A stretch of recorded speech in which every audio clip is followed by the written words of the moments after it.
Pasca acara Mata Najwa, dunia maya seperti digegerkan dengan kematian Kamus Besar Bahasa Indonesia. Video berdurasi hampir 38 menit yang dihebohkan cuma masalah perbedaan mudik dan pulang kampung. Padahal selama 38 menit pertemuan Najwa Shihab dengan Presiden Indonesia, ada lebih 5 isu yang dibahas oleh mereka. Iya, mungkin cuma sebatas kata mudik dan pulang kampung yang mampu dicerna oleh mereka. Tapi itu juga cuma menggaungkan kematian Kamus Bahasa Indonesia tanpa menerangkan masalahnya ada di mana dengan kata mudik dan pulang kampung. Pada isu masalah kata mudik dan pulang kampung, ini adalah masalah literasi. Jika kemudian Najwa berseloroh kalau mudik itu sama artinya dengan pulang kampung, lalu kita harus bilang wow gitu. Tapi sungguh, Presiden Jokowi itu baik hati. Dia dengan sabar menerangkan apa yang dia pahami tentang perbedaan mudik dan pulang kampung. Yang paling menarik dari semua isu yang ditanyakan Najwa pada Jokowi adalah tentang PSBB dan karantina wilayah atau lockdown. Pada sesi ini, Najwa dibantai habis-habisan oleh Presiden Jokowi. 3 ronde dimenangkan oleh Presiden Jokowi. Mengambil contoh perjalanan Nana dari rumah ke istana, katanya Jakarta ramai saja seperti tak ada PSBB. Presiden Jokowi malah menambahkan contoh di lapangan. Pasar masih ramai, di Jakarta Utara, terminal masih ramai, di Bogor juga mirip-mirip sama. Ayo kita tambahi, masih ramai. Iya, arena memang tidak dilarang, asal menjaga jarak. PSBB pada dasarnya adalah social distancing, bukan melarang orang untuk keluar rumah. Di supermarket, pas di bagian kasirnya ada tanda di mana harus mengantri. Di jalan raya ramai, kalau bisa menjaga jarak, kenapa tidak? Ini ronde ke-1. Ronde kedua adalah pertanyaan Najwa tentang adanya instrumen lain untuk membuat PSBB berjalan efektif, yang merupakan sebuah pertanyaan yang salah, tidak sulit tapi salah. Pasalnya, jika Jokowi harus menjawab atas dasar teori, jawabannya gampang, yaitu lockdown atau karantina wilayah. Tetapi, itu hanya sebatas teori.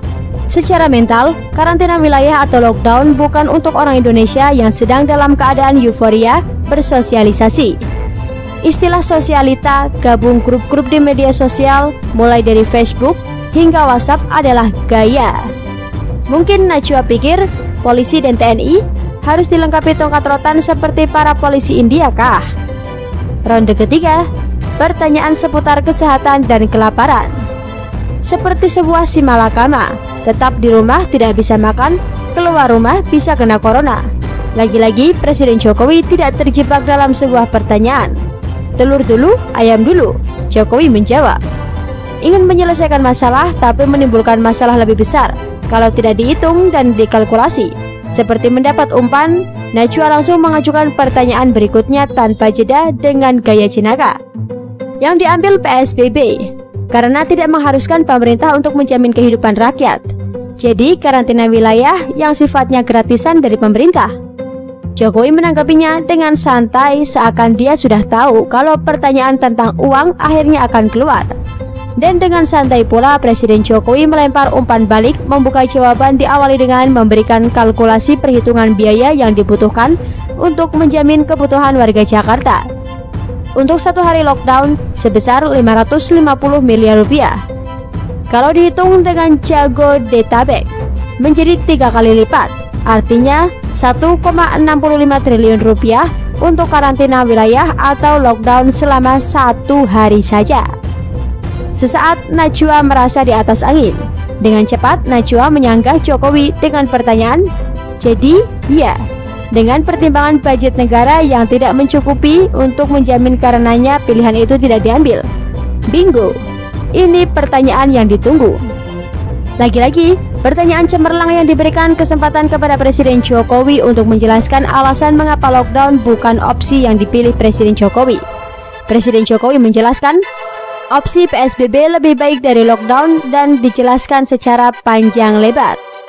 Dengan jelas, Presiden Jokowi menjawab bahwa uang bukan dasar dari keputusannya untuk tidak melakukan lockdown.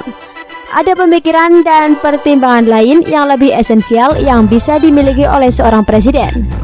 Pertama, Presiden Jokowi melihat tidak ada satu negara pun di dunia yang sudah melakukan lockdown berhasil memutus rantai penyebaran COVID-19. Kedua, Presiden Jokowi sangat memahami mental dari rakyatnya. Mayoritas adalah ignoran yang tingkat kedisiplinannya nol besar. Ketiga, dengan kebijakan PSBB saja, dana penunjang PSBB banyak yang tidak dikucurkan oleh para kepala daerah. Ingatkan, saat ini ada 277 kepala daerah yang tidak mengalokasikan anggarannya untuk penanganan COVID-19, dan itu termasuk Anies Baswedan. Keempat, bulan puasa dan lebaran di depan mata. Dengan alasan menyambut lebaran karena ada uang, rakyat malah belanja dan mudik. Dikenakan karantina wilayah dengan keharusan mengucurkan dana untuk menjamin kebutuhan rakyat yang jumlahnya bisa mencapai 400 triliun rupiah di luar biaya yang dibutuhkan untuk menangani korban COVID-19 yang sudah ada, yaitu pengadaan seluruh fasilitas kesehatan, mulai dari biaya dan bonus untuk seluruh tenaga medis, logistik dan perangkatnya, APD, obat-obatan dan penelitian, tetap tidak menjamin rakyat Indonesia yang sehat lepas dari bahaya COVID-19. Najwa tidak kehabisan akal. Dia ajukan fakta data bahwa yang terbukti efektif adalah ketika pengetatan itu dilakukan secara lebih tegas, kurvanya dilandai, dan terjadi di negara-negara seluruh dunia. Setengah tersenyum, Presiden Jokowi mengatakan, tingkat kedisiplinan yang kuat itu sangat menentukan. Tentu saja dengan uraian lengkapnya. Najwa tersenyum kecut, lalu bertanya dengan isu selanjutnya.